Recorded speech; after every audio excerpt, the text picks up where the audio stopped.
Hi കൂട്ടുകാരെ, നമ്മൾ കഴിഞ്ഞ വീഡിയോയിൽ കുറേയധികം കാര്യങ്ങൾ നോക്കി. ചാർട്ട് റീഡിങ്ങുമായിട്ട് ബന്ധപ്പെട്ട് നമുക്കറിയാം ഗ്രീൻ ക്യാൻഡിലും ഉണ്ട്, റെഡ് ക്യാൻഡിലും ഉണ്ട്.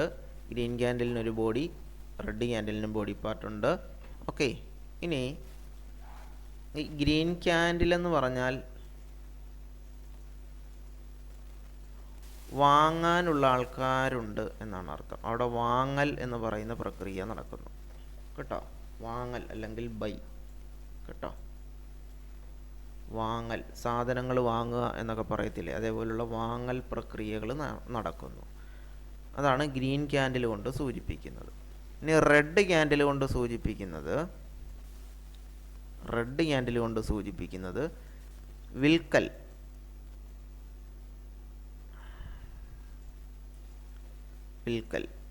അഥവാ സെല്ലിങ് കേട്ടോ. വിൽക്കൽ അഥവാ സെല്ലിങ്, അതായത് സാധനങ്ങൾ വിൽക്കുന്നു. ഇപ്പോൾ രണ്ട് ക്യാൻഡിലിൻ്റെ ഉപയോഗം മനസ്സിലായോ? ഒന്ന് ഗ്രീൻ ക്യാൻഡിൽ സൂചിപ്പിക്കുന്ന എന്തിനാണ്? വാങ്ങൽ എന്നുള്ള പ്രക്രിയയെയും റെഡ് ക്യാൻഡിന് വിൽക്കൽ അഥവാ സെൽ എന്നുള്ള പ്രക്രിയയും സൂചിപ്പിക്കുന്നു. പിടികിട്ടിയോ? നമ്മളൊരു സാധനം വാങ്ങുക എന്ന് പറഞ്ഞാൽ അത് ഗ്രീൻ ക്യാൻഡിലും സെല്ല് ചെയ്യുക എന്ന് പറഞ്ഞാൽ അത് റെഡ് ക്യാൻഡിലും ആണ്. അപ്പോൾ ആ ക്യാൻഡിലിൻ്റെ കളറുകളുടെ പ്രത്യേകത മനസ്സിലായോ?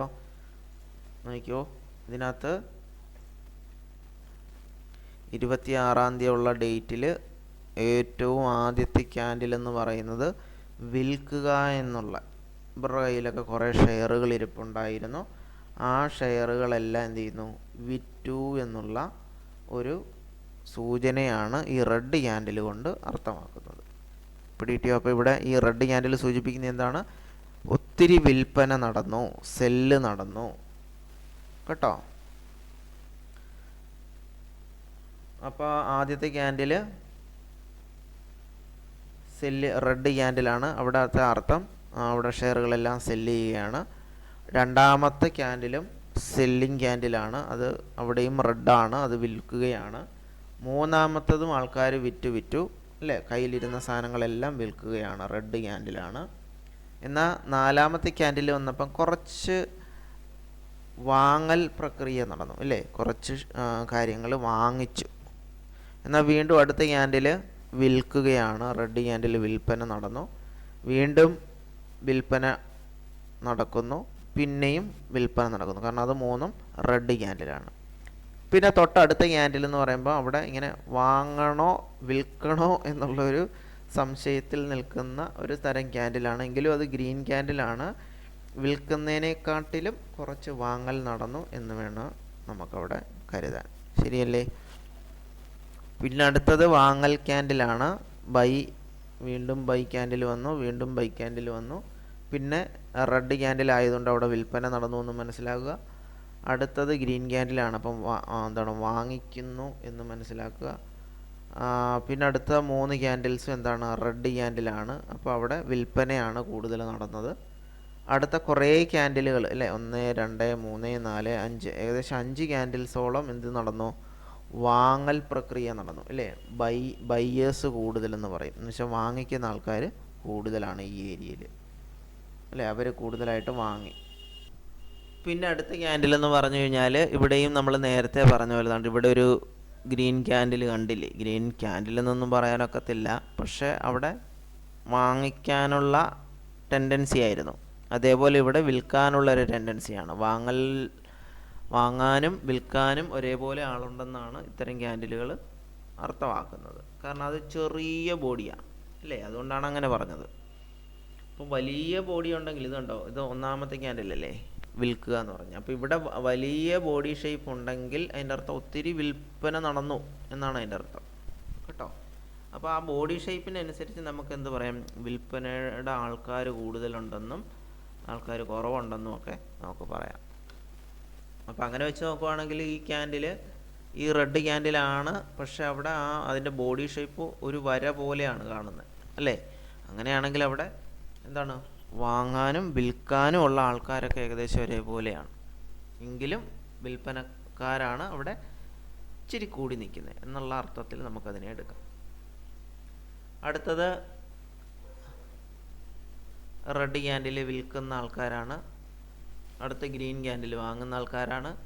വീണ്ടും ഗ്രീൻ ക്യാൻഡിൽ വാങ്ങുന്ന ആൾക്കാരാണ്, വീണ്ടും റെഡ് ക്യാൻഡിൽ വിൽക്കുന്ന ആൾക്കാരാണ്, വാങ്ങുന്നവർ വിൽക്കുന്നവർ, അങ്ങനെ പോകും.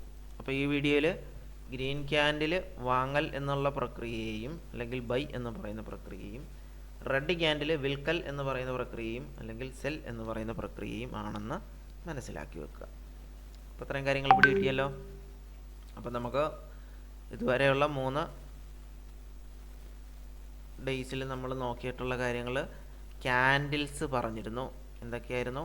ഒന്ന് റിവിഷൻ ചെയ്തു പോകാം. ഇത് ജസ്റ്റ് കാണാതെ പഠിച്ചു വെക്കുകയൊന്നും വേണ്ട കേട്ടോ, ചുമ്മാ കേട്ടിരിക്കുക.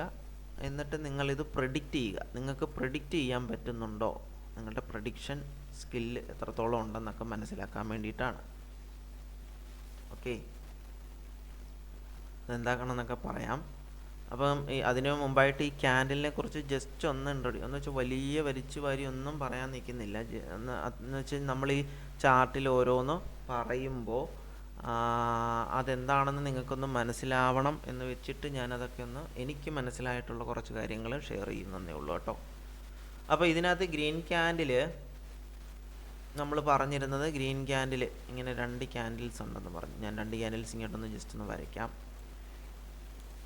കളറ് ഇപ്പം കൊടുക്കുന്നില്ല.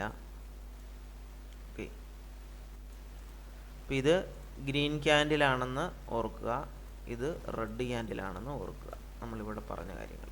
ഓക്കെ, ഈ ഗ്രീൻ ക്യാൻഡിലും ഈ റെഡുമാണ് ഞാൻ ഇങ്ങോട്ട് വരച്ചേക്കുന്നത്. ഈ ഗ്രീൻ ക്യാൻഡിലിൻ്റെ ഇത് ബോഡി പാർട്ടാണ് കേട്ടോ, ഇങ്ങനെ ഇത് ഇത്രയും. അതിൻ്റെ പിന്നെ മുകളിലേക്കൊരു വാൽ കഷ്ണവും താഴേക്കൊരു വാൽ കഷ്ണവും കാണും. റെഡ് ക്യാൻഡിലിന് മുകളിലേക്കൊരു വാൽ കഷ്ണവും താഴേക്കൊരു വാൽ കഷ്ണവും കാണും. എപ്പോഴും ഈ വാൽ കഷ്ണം കാണണമെന്ന് നിർബന്ധമൊന്നുമില്ല കേട്ടോ, പക്ഷേ കൂടുതൽ ചാർട്ടുകളിലും എന്തുണ്ട്, വാൽ കഷ്ണം വരാറുണ്ട് കേട്ടോ. അതുകൊണ്ടാണ് അതും കൂടെ ചേർത്ത് വരച്ചേക്കുന്നത്. ഇനി ഗ്രീൻ ക്യാൻഡിലിൻ്റെ ഈ ബോഡി പാർട്ട് ഉണ്ടല്ലോ, ബോഡി പാർട്ട് എന്ന് പറയുമ്പോൾ ഈ ചതുരത്തിലിരിക്കുന്ന ഈ ഭാഗം, ഈ ബോഡി പാർട്ടിൻ്റെ ഈ മുകൾ ഭാഗത്തെ നമുക്ക് എന്തെന്ന് വിളിക്കാം, ക്ലോസ് എന്ന് വിളിക്കാം. ഈ ഭാഗത്തെ ഓപ്പൺ എന്നും വിളിക്കാം. അതേപോലെ റെഡിൻ്റെ മണ്ടഭാഗം ഓപ്പണും താഴ്ഭാഗം ക്ലോസും എന്ന് പറയാം.